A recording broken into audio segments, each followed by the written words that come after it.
Assalamualaikum warahmatullahi wabarakatuh. Ala hadinah wa ibalabi syifa wa idafil bala wa lihadratin nabi al-mustafa sayyidina wa maulana Muhammadu wa ala alihi wa azwajihi wa zurriyatihi wa ahli baitihi wa jami'il anbiya wal mursalin wal awliya was salihin wa jami'i masyayikhina wa asatizatina wa muallimina wa abaina wa ummahatina wa ajdadina wa jaddatina wa jami'il muslimina wal muslimat wal mu'minina wal mu'minat al-ahya'i minhum wal amwat wa ila hadrati jami'i mu'allifati kutubina khususan mu'allif hadhil kitab Musahil Ahbad Syekh Muhammad Nawawi bin Umar Al-Jawi wa ila hadrati Syekh Syahabuddin Ahmad bin Ibn Hajar Al-Asqalani rahimahumullah wa nafa'ana bihima wa bi ulumihima fid darin amin. Lahumul Fatihah. A'udzu billahi minasyaitonir rajim. Bismillahir rahmanir rahim. Alhamdulillahi rabbil alamin. Arrahmanir rahim. Maliki yaumiddin. Iyyaka na'budu wa iyyaka nasta'in. Ihdinas siratal mustaqim. Siratal ladzina an'amta 'alaihim ghairil maghdubi 'alaihim waladdallin. Amin. Alhamdulillah wassalatu wassalamu ala rasulillah wa ala alihi wa sahbihi wa mawala amma ba'du fala ibadallah usikum wa nafsi bitaqwallah wa qad fazal muttaqun. Hadratul mukarramun, para alim ulama, sama guru-guru kita, imam masjid, saya doakan mudah-mudahan beliau selalu panjang umur, memberikan kesehatan, memudahkan rezekinya Allah, istiqomah. Mudah-mudahan Allah berikan kemudahan dalam mengajari kita. Mudah-mudahan kita semua mendapatkan rahmat Allah. Bapak-bapak, ibu-ibu sedang jamaah Masjid Nurul Iman, mudah-mudahan kita semuanya selalu dirahmati oleh Allah Subhanahu wa taala, mendapatkan hidayah, taufik, kesehatan, dihindarkan dari segala bala. Mudah-mudahan Allah Subhanahu wa taala selalu meridai dalam urusan kita. Amin ya rabbal alamin. Baik Bapak Ibu yang dirahmati Allah Subhanahu wa taala, pada subuh hari ini kita lanjutkan dengan kajian kitab Nasaihul Ibad. Ini adalah mungkin sering kita dengar nasihat-nasihat hamba. Jadi kitab ini adalah kitab yang dikarang oleh Imam Syekh Syahabuddin Ibn Hajar Al-Asqalani, salah satu ulama dari mazhab Syafi'i.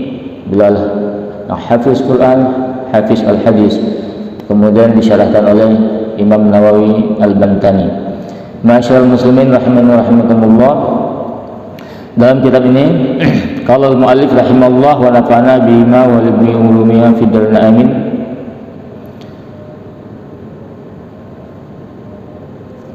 Al-maqalah as-saniyah, qala Nabi sallallahu alaihi wasallam, alaikum bimujalasatil ulama wa istima'i kalamil hukama fa innallaha ta'ala yuhyil qalba al-mayyita binuril hikmah kama yuhyil ardam al-mayyita bima'il matar.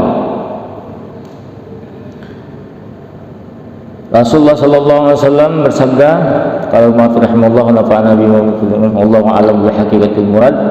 Rasulullah bersabda, alaikum bimujalasatil ulama, wajib hendaklah kalian itu selalu mujalasah.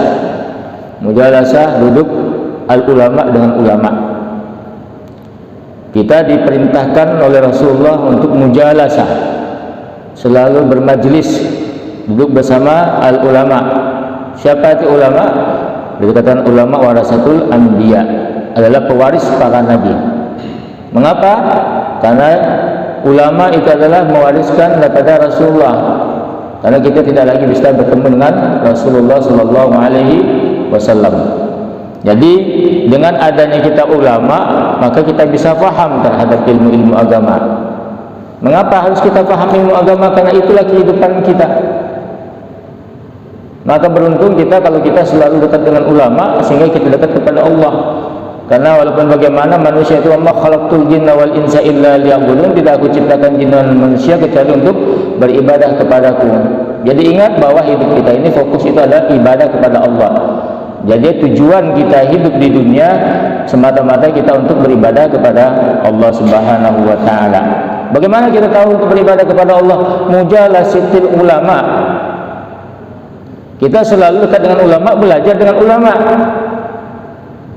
Maka orang yang selalu dekat dengan ulama, duduk dengan ulama, karena itu yang diperintahkan oleh Rasulullah, fa inna alaikum bimujalasatil ulama wal amilin, yaitu kita duduk kepada ulama yang amilin, yang beramal. Karena sekarang kan ulama ada macam-macam. Ada ulama su. Nah, kita nggak bahas ulama su itu siapa. Ya, termasuklah guru-guru kita yang ada ini. Ya, ada namanya ulama yang mengamalkan ilmunya. Ya, yang taat. Ada orang yang alim, paham agama tapi nggak mengamalkan ilmunya. Yang dimaksud sini adalah kita selalu duduk kepada ulama yang selalu mengamalkan. Wastima'i kalamil hukama, selalu mendengarkan kalamnya ahli hikmah. Ahli hikmah yang selalu disampaikan. Kadang-kadang kita mendapatkan kata-kata mutiara, ya, para aulia. Jadi kita selalu mendengarkan. Fa innallaha ta'ala yuhyil qalbal maita binuril hikmah. Mengapa kita harus mendengarkan atau selalu duduk dengan ulama, dengan selalu mendengarkan ahli hikmah dan selalu memberikan nasihat? Fa innallaha ta'ala yuhyil qalba al-mayyita binuril hikmah. Karena Allah Subhanahu wa taala akan menghidupkan hati yang mati dengan cahaya hikmah. Dengan adanya kita selalu dekat dengan ulama, insyaallah ini hal ini sering disampaikan berkali-kali. Tapi yang walaupun bagaimana kita pahami dalam kehidupan kita, yang harus kita cari adalah bagaimana kita selalu dekat bimujalasatil ulama, duduk dengan ulama dan selalu mendengarkan al-hikmah. Maka nasihat-nasihat itulah yang kita harapkan di dalam kehidupan ini. Nah, ketika kita sejauh daripada nasihat, maka disitulah Allah menjadikan hati kita menjadi qaswatul qulub. Qaswatul qulub adalah orang yang hatinya itu keras. Nasihat pun tidak mau diterima. Mengapa? Karena jarang, bahkan tidak pernah mendengarkan kata-kata hikmah atau nasihat, dan tidak pernah mau duduk dengan ulama. Apalagi kalau ada orang yang lari daripada ulama. Kama yuhyil arda maita bima'il matar. Jadi orang yang selalu dekat ulama, Allah akan hidupkan hatinya yang mati dengan hikmah, dengan cahaya hikmah, sebagaimana Allah menghidupkan bumi yang mati bima'il matar, dengan air hujan. Jadi namanya kalau bumi yang mati turun air hujan, maka menjadi subur. Itulah ibaratkan orang yang selalu bimujalasatul ulama, dekat dengan ulama, duduk dengan ulama, dan selalu mendengarkan kata-kata hikmah. Kemudian dalam hadis lain dikatakan, fi riwayatin at-Tabrani an Abi Hanifah, diriwayatkan dari Imam Tabrani dari Abi Hanifah, jalisul kubara wasalul ulama. Duduklah kalian dengan orang kubara, orang besar, wasalul ulama, wasailul ulama, dan bertanya kepada ulama, wa khalitul hukama, dan hendaklah selalu bergabung dengan ahli hikmah. Yang namanya kalau kita selalu bergabung dengan orang, kalau kita selalu bergabung dengan orang yang jahat, maka pasti kita akan kena imbasnya. Tapi kalau kita selalu bergabung atau selalu kita bergaul dengan orang-orang yang baik, maka kita juga akan mendapatkan imbasnya. Maka dikatakan wa khalitul hukama, selalu kita khalid, selalu kita bergabung, bersatu, selalu duduk dengan mereka, ya, dengan ahli hikmah yang selalu berikan nasihat. Kenapa? Karena mereka akan selalu menyampaikan al-hikmah. Kita dengarkan, ini nasihat yang harus kita lakukan, ini nasihat yang harus kita tinggalkan. Masyaallah muslimin rahimani wa rahimakumullah. Kemudian hadis yang lain juga ada juga sama, jalisul ulama wa sahibil hukama wa khalitul kubara. Duduklah bersama ulama wa sahibil hukama, dan hendaklah kamu berteman kepada al-hikmah wa khalitul kubara, selalu bergabung dengan orang para pembesar-pembesar. Fa innal ulama salah satu aqsam, sesungguhnya ulama itu ada 3 bagian, ada 3 macam ulama, biahkamillah, dengan hukum-hukum Allah Subhanahu wa taala. Wahum ashabul fatwa, ya, mereka itu adalah ahli fatwa. Wal ulama'u bidzatillahi faqat wahum al hukama. Wal ulama'u bizatillah, sudah ulama dengan zatnya Allah faqat, wa humul al hukama, mereka itu adalah ahli hikmah. Kemudian Rasulullah sallallahu alaihi wasallam juga bersabda, sayati zamanun ala ummati yafirruna minal ulama wal fuqaha fayabtalihimullahu bisalasi baliyatin ulaha yarfa'ullahu al barakah min kasbihim wasanya yusallitullahu ta'ala alaihim sultanan zalima wasalisa yakhrujuna minad dunya bighairi iman. Jadi kita selalu bergaul dengan ulama, cuman yang kita sayangkan sekarang ini kan banyak orang yang jauh daripada ulama. Terkadang ada pengajian mereka lari, kemudian ada ceramah mereka lari. Yang lebih parah lagi adalah ketika ada orang yang memusuhi ulama. Ada pengajian mereka bubarkan, ustadznya mereka benci, para alim ulama ia caci maki. Kalau ada orang yang seperti ini, maka hidupnya tidak akan bisa bahagia. Rasulullah mengatakan, sayati zamanu ala ummati yafirruna minal ulama. Suatu saat itu, zaman sayati ala ummati, akan datang kepada umatku. Ya, sekarang termasuk ini. Yafirruna minal ulama, mereka lari daripada ulama. Nah, ketika mereka lari daripada ulama, apa kata Allah? Fayabtalihimullahu bisalasi baliyatin. Mereka lari pada ulama wal fuqaha dan ahli fikih. Mereka tidak mau lagi belajar fikih. Terkadang mereka sholat asal-asal sholat. Kita lihat banyak saudara kita sekarang, ya, para jamaah, ya, di mana-mana lah kita lihat.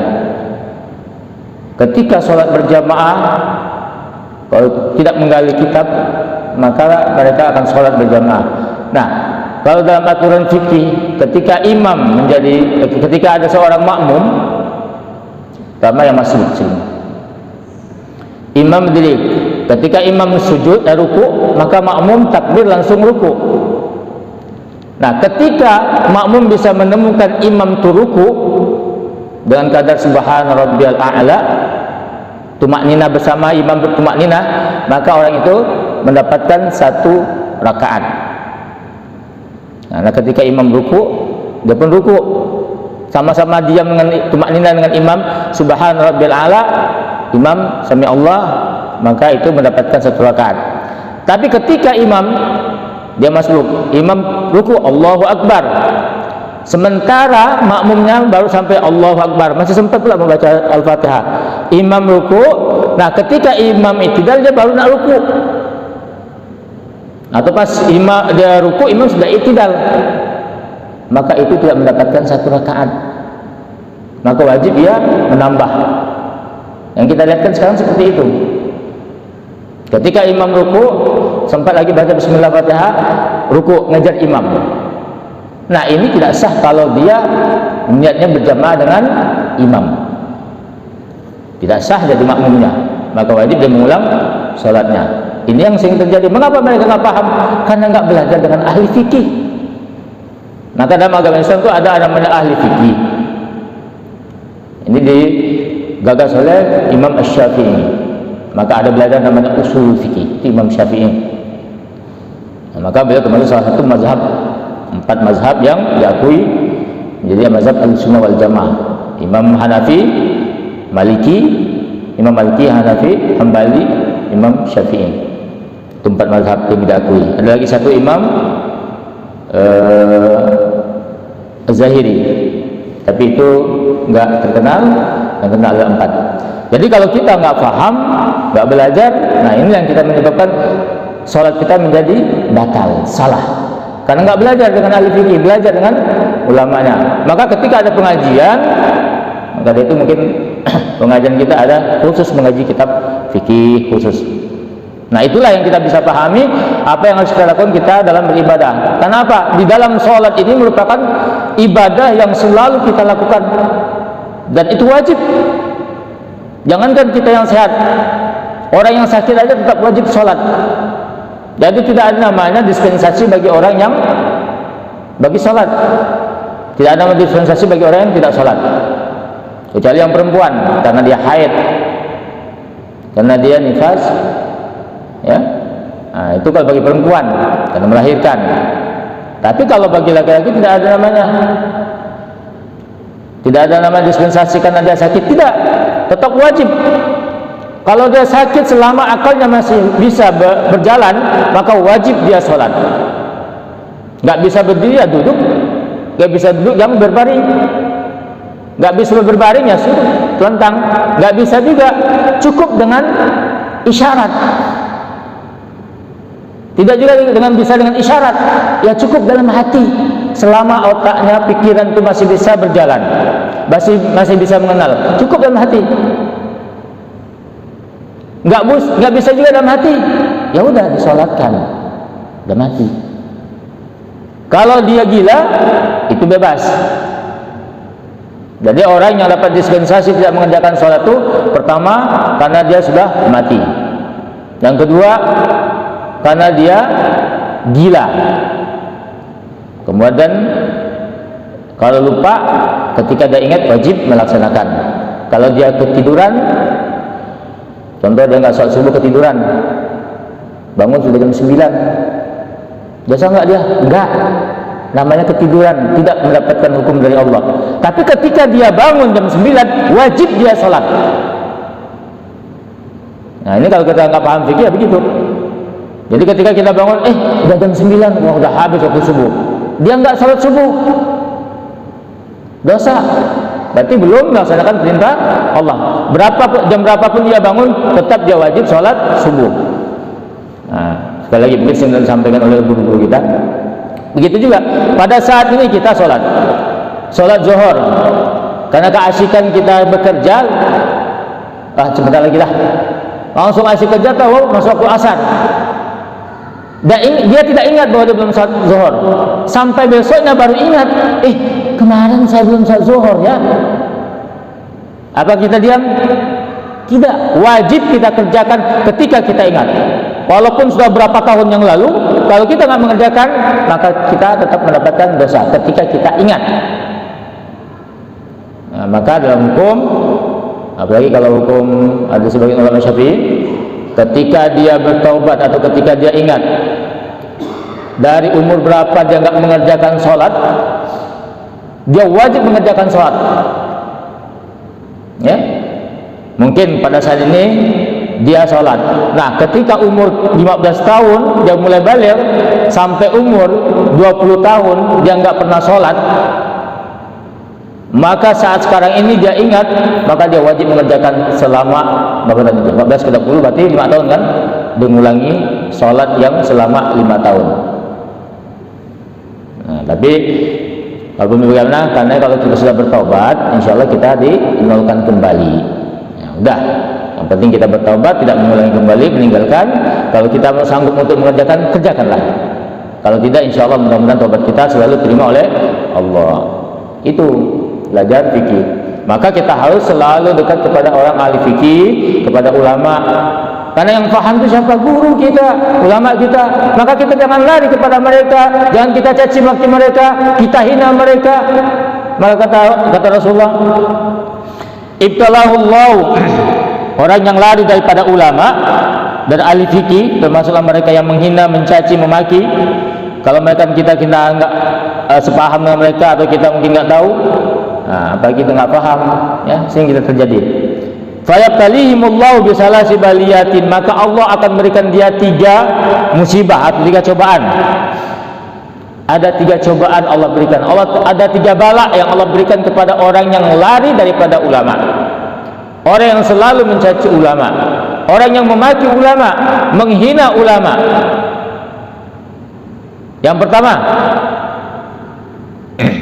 ulaha yarfa'illahu atau yarfa'illahu ya, yarfa'illahu barakah min kasbihim. Yarfa'ullahu, Allah mengangkat. Ya, yang pertama adalah yarfa'ullahu, Allah mengangkat al barakah, keberkahan min kasbihim, dari apa yang ia lakukan. Orang yang selalu lari dari ulama, kemudian mencaci maki ulama, menghina ulama, ya, maka Allah angkat keberkahan daripada usaha dia. Makanya berusaha kemana-mana, cari kerja banting tulang, tapi berkahnya tidak ada. Selalu saja hatinya tidak tenang. Kalau dia kaya, oke lah, mungkin dia kaya banyak uang, tapi hatinya tidak tenang. Atau mungkin dia bekerja terus-terusan, tapi rezekinya selalu saja seret. Maka ketika rezeki kita kurang, maka kita bisa mengintrospeksi diri kita, apa sebenarnya masalahnya. Ada nggak kita merasa sakit hati dengan ulama, mencaci? Nah, ini yang kadang sering, ini hati-hati ya. Mungkin kita perlu hati-hatilah kepada ulama, terutama kepada imam-imam kita.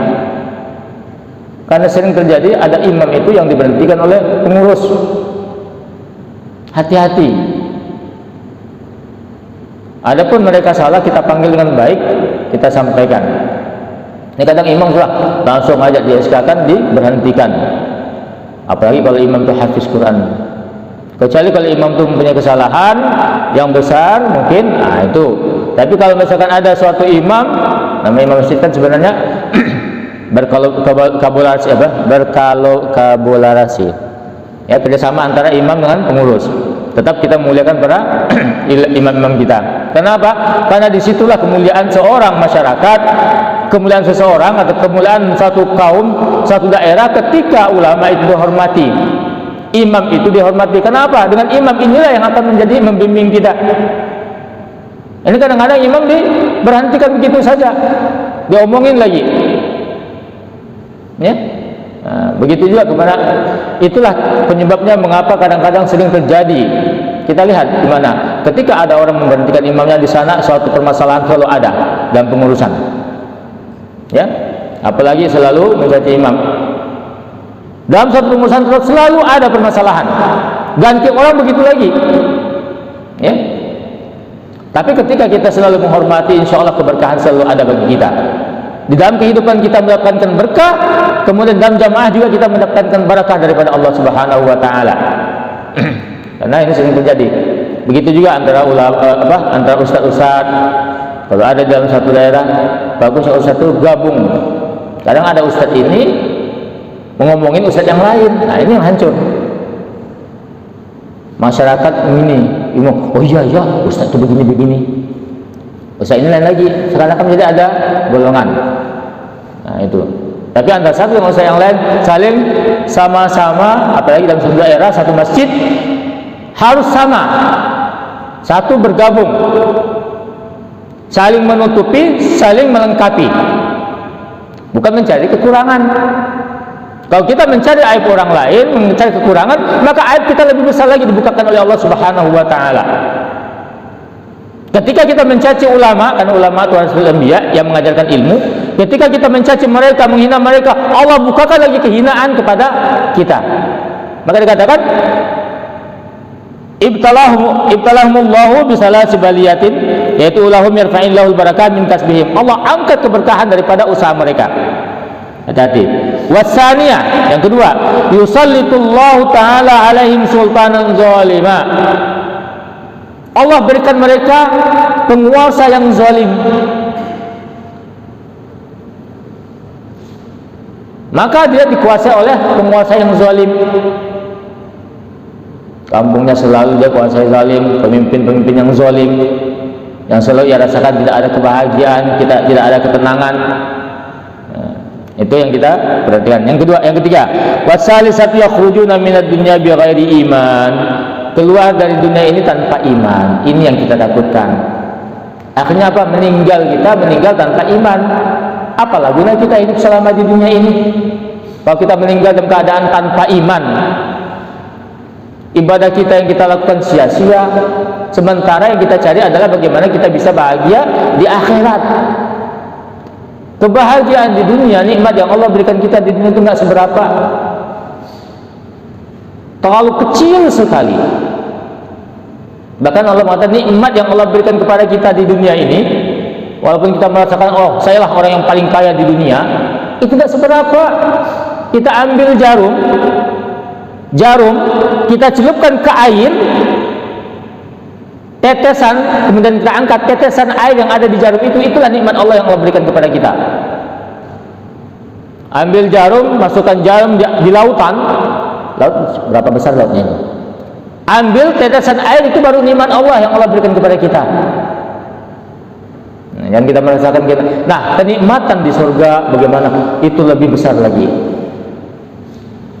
Masyaallah muslimin yang dirahmati Allah Subhanahu wa taala, maka kita mohon kepada Allah jangan sampai kita mati dalam keadaan tidak beriman. Ini yang kita takutkan. Maka selalu kita mohon kepada Allah, Allahumma inna nas'aluka husnul khatimah. Ya Allah, kami mohon kepada kamu ya Allah husnul khatimah, mati dalam keadaan husnul khatimah. Maka salah satunya adalah bagaimana kita jangan sampai kita mati dalam keadaan su'ul khatimah. Selalu dekat ulama, hindarkan kita selalu mencaci menghina para alim ulama. Ya, bahkan kita bantu ya Allah, kita selalu ada apa mencaci atau ngomongin ulama atau para orang-orang alim lah gitu ya, apalagi guru-guru kita. Ya, ada guru kita yang lebih parah lagi Bapak Ibu. Jangan sampai kita mencaci guru-guru anak kita. Ini kadang-kadang ada orang tua datang kepada gurunya, orang tua anaknya ditempelin oleh gurunya. Datang, mana siapa yang menempelin anak saya? Gurunya ditempelin. Maka jangan harap anak itu menjadi anak yang soleh. Anak itulah yang akan menjadikan dia celaka. Kalau dia tidak cepat-cepat, mohon ampun kepada Allah. Nah, ketika ada orang tua menghina guru anaknya, maka anak itulah yang akan menyebabkan dia menjadi sengsara. Rezekinya diangkat oleh Allah Subhanahu wa taala, tidak diberikan kepadanya, sehingga dia susah mencari harta. Anaknya menganggur lah, akhirnya anaknya menjadi bejat lah, ya. Nah, kemudian Allah menjauhkan dia daripada keimanan. Selalu saja orang sholat berjamaah, dia enggak mau sholat, ya. Orang pergi ibadah, dia enggak. Orang pengajian, dia tidak, terus begitu. Tidak ada hatinya itu Allah bukakan cahaya sehingga mereka itu mau mengikuti pengajian. Jadi kalau sudah Allah tutup, khatamallahu ala qulubihim, Allah tutup hatinya.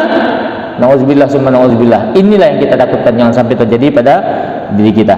Nah, oleh karena itu masyaallah muslimin rahimani wa rahimakumullah, agar kita selalu diangkat oleh Allah derajat kita, ya. Kemudian Allah selalu memberkati kita dan kita mendapatkan penguasa-penguasa yang baik semuanya, maka selalu kita majelis ulama, selalu dekat kepada ulama, kita hindari untuk menjauhi daripada ulama. Ada salah satu ciri orang menjauhi ulama kan seperti itu. Kalau membenci ulama berarti jauh daripada ulama. Ya. Kalau itu sudah membenci ulama berarti sudah jauh. Maka kita jangan kita bilang, dia kan banyak sekarang ada ulama di sana, orang ini ngomongin, kita juga ikut ngomongin. Padahal dia itu ulama yang diakui. Apalah Pak Kiai itu begini-begini, jangan kita. Biarlah mereka ngomong, kita jangan. Hati-hati dari kita. Udah, kita kan nggak tahu. Kapasitas kita cuma orang awam. Sementara mereka itu ahli ilmu. Kalau mereka salah, ya mereka ahli ilmu. Mereka yang berdosa kepada Allah. Kalau kita bagaimana? Ya cukuplah kita, ya Allah, ampunkan dosaku. Jangan sampai kita ikut-ikutan mencaci mereka. Nah, ini yang bahaya. Kan sehingga terjadi. Ya. Kadang-kadang dulu ya Abdurrahman Wahid Gus Dur dicaci maki gini. Ya. Udahlah, kalau misalkan beliau nyeleneh itu urusan beliau. Sementara beliau diagungkan dan diakui kiainya, dan juga beliau ada termasuk min auliyaillah. Kemudian dari guru yang lain. Ya. kiai yang lain, tak usah kita ikut campur lah, biarlah, cukuplah kita belajar dan belajar ibadah kita teruskan. Mudah-mudahan apa yang saya sampaikan pada hari ini, ya, itu yang kita bisa pahami. Mungkin ada pertanyaan sebelum kita tutup. Ya. Waalaikumsalam warahmatullahi wabarakatuh. Ya.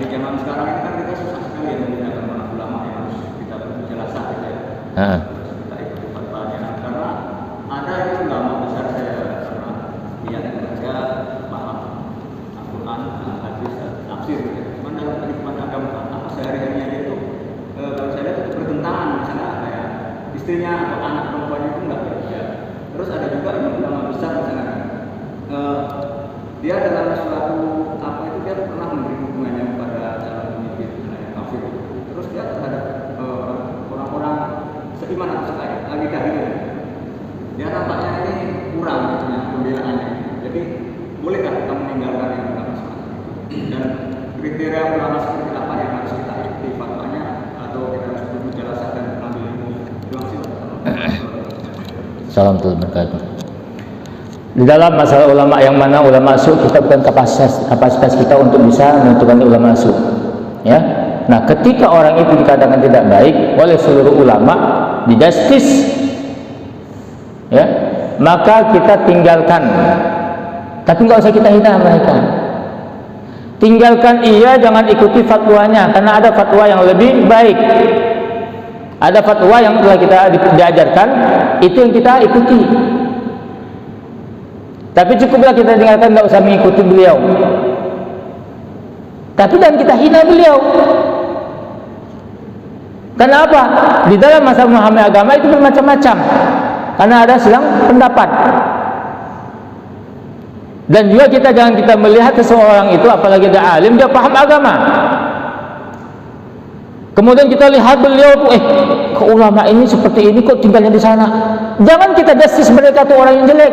Dia kok bergaulnya dengan para artis, ya? Kok mereka bergaulnya dengan orang-orang yang peminum-peminum.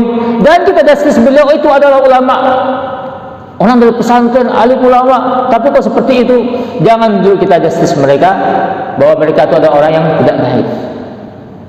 Belum tentu. Kalaulah, maka kata guru saya, kalaulah engkau melihat gurumu memegang seseorang atau dia bergandengan dengan seorang perempuan yang kamu tidak tahu bahwa dia itu bukan istrinya atau anaknya, berhusnuzonlah dengan beliau. Oh, ini mungkin istri beliau, istri yang keberapa begitu. Dan kita, kok ustaz ada, kok gandengan, waduh enggak. Jangan. Kita berhusnuzon, tetapi ketika ada perbuatan yang tidak sesuai dengan syariat, jangan kita ikuti. Karena terkadang mereka melakukan seperti itu, ada di balik itu. Ini yang terjadi seperti ini. Ada wali, termasuk kiai saya, Kiai Hamim Ghazali. Beliau kerja di mana? Beliau kebar. Dakwah beliau di sana. Jadi ketika para artis didekati, para orang-orang peminuman, minum keras, ya, dekati. Alhamdulillah, orang-orang yang peminum jadi sadar, orang-orang yang artis jadi sadar. Nah, itu dakwah beliau ke sana. Kemudian kita melihat yang kedua, ya, masalah keluarga beliau. Jangan kita mendasih keluarga beliau begitu, berarti wah ini ulama nggak berhasil. Jangan. Nabi Nuh alaihissalam seorang nabi, istri beliau gimana? Anak beliau siapa? Kan'an, seorang nabi. Istri beliau durhaka, anak beliau durhaka, seorang nabi. Apakah Nabi Nuh tak berhasil? Dicopot jabatan sebagai nabi? Tidak. Jadi kita hidayah itu dari Allah. Kalaulah seorang kiai anaknya melakukan perbuatan dosa, jangan kita menjudge, wah Pak Kiai Ustadz ini nggak berhasil ngajarin orang tapi anaknya amburadul. Jangan kita menjustis seorang guru, seorang yang alim karena kita melihat anaknya, melihat istrinya, melihat saudaranya, melihat keluarganya. Tidak. Dia mengajarkan, nyampaikan, saja nyampaikan. Ya, tahu ini. Tapi anaknya kan sudah gede. Itu dah hidayah itu dari mereka. Jangankan kita, Bapak Ibu. Nabi Muhammad SAW saja nggak bisa memberikan hidayah kepada kita. Sehingga paman Nabi yang disayang oleh Nabi berusaha Allah supaya paman beliau bersyahadat, tak bisa. Sehingga turun ayat innaka la tahdi man ahbabta walakin Allah yahdi may yasha. Wahai Muhammad, kamu tidak bisa memberikan hidayah kepada orang yang kau cintai. Nah, itu yang perlu kita pahami. Jadi intinya lah, kalau kita melihat seseorang ulama, sudah kita pahami dia paham agama, tahu dia hukumnya. Kita berhusnuzon kepada beliau ketika dia tidak melanggar atau menyalahi dari aturan syariat atau yang kita belajar dari guru-guru kita yang ada. Oh, kok berbeda? Kalau sekarang kan anggaplah ya, sering terjadi ada yang perbedaan antara salafi dengan kan. Nah itu. Kita lihat ulama kita yang mana. Kita bandingkan ulama yang tawadhu yang mengikuti dengan, apalagi mereka mempunyai kitab. Siapa yang pengarang kitab itu? Adakah seorang ulama besar yang mengarang kitab zaman dahulu, termasuk Syekh Syihabuddin, Ibnu Hajar Al-Asqalani, Imam Al-Bantani, kemudian Imam An-Nawawi, ulama-ulama? Beliau mengarang kitab, kemudian menyebarkan kitabnya, dianggap itu kitab salah. Apakah beliau mau bertanggung jawab? Kitab yang disebarkan kitab yang salah, kemudian beliau dikenal dengan orang yang tawadhu. Sebelum mengarang aja, beliau ini salat hajat, istikharah. Salat hajat, salat istikharah, baru mengarang kitab. Kalau sekarang gimana? Yang patung dah, ada, ambil lukisan aku sini, karang kitab. Beliau mengarang kitab aja berwudu, istikharah, supaya jangan sampai ilmu beliau itu tidak berkah. Nah, itu kita bisa berbandingkan di situ. Begitu juga kita bandingkan, ini kita membandingkan seorang guru. Ulama yang mana sih yang harus kita ikuti? Nah, itu. Jadi ulama yang kita ikuti ada ulama yang muktabar, yang sering pahamnya itu atau kelakuannya, akidahnya itu sama yang sering kita dengarkan dari guru kita yang muktabar. Ya, itu yang kita perlu pahami. Adapun dia melakukan perbuatan yang tidak baik, dia alim ulama, sudah cukuplah. Kita jangan ikut menjustis. Yang menjustis mereka tidak baik, cukuplah ulama-ulama yang setara dengan beliau. Nah, itu yang perlu kita jaga dalam hati kita. Nah, itu yang perlu dipahami. Ya, Pak? Mana yang lain? Enggak ada. Waktu juga ya. Baik, Bapak Ibu, mudah-mudahan apa yang kita sampaikan pada hari ini mendapatkan keberkahan, pertama dari diri saya sendiri, dari kita semuanya. Insya Allah mudah-mudahan kalau dilihat, kalau kita bisa melihat ini malaikat pada penuh semua. Ya, setiap pengajian malaikat itu penuh untuk berdasarkan, maka di situ keberkahan untuk kita. Jangan anggap cuman jamaah cuma satu. Nah, maka alhamdulillah imam kita walaupun yang ngaji kitab, walaupun jamaahnya 1-2 orang, bahkan tidak ada, ngaji aja. Insya Allah ada yang mengikuti, ada yang mendengarkan. Itu keberkahan ya. Mudah-mudahan Allah SWT berkati hidup kita semuanya, mati husnul khatimah, hati kita selalu dijaga oleh Allah Subhanahu wa taala, dihindarkan daripada segala mara bahaya, bala, penyakit, sama yang corona. Mudah-mudahan Allah angkat corona di daerah kita, di Indonesia, kemudian di seluruh negeri. Allah Subhanahu wa taala selalu memberkati kita. Mati husnul khatimah. Al-Fatihah. A'udzubillahi minasyaitonir rajim. Alhamdulillahirabbil alamin. Ar-Rahman Ar-Rahim Maliki Yaumiddin Iyyaka na'budu wa iyyaka nasta'in ihdinas siratal mustaqim siratal ladzina an'amta 'alaihim ghairil maghdubi 'alaihim waladdallin. Bismillahirrahmanirrahim. Allahumma fa'alna bima 'allamtana wa 'allimna ma yanfa'una rabbi zidna ilma wa zidna fahma. Allahumma inna nastaudi'uka jami'a ma 'allamtana fardudhu ilaina inda hajatina ilaih. Rabbana atina fid dunya hasanah wa fil akhirati hasanah wa qina adzabannar. Wa sallallahu ala sayyidina Muhammad wa ala alihi wa sahbihi wa sallam. Alhamdulillahirabbil alamin. Subhanakallahumma wa bihamdika asyhadu an la ilaha illa anta nastaghfiruka wa natubu ilaik. Wallahul muwaffiq ila aqwamit thoriq. Billahi taufiq wal hidayah. Assalamualaikum warahmatullahi wabarakatuh.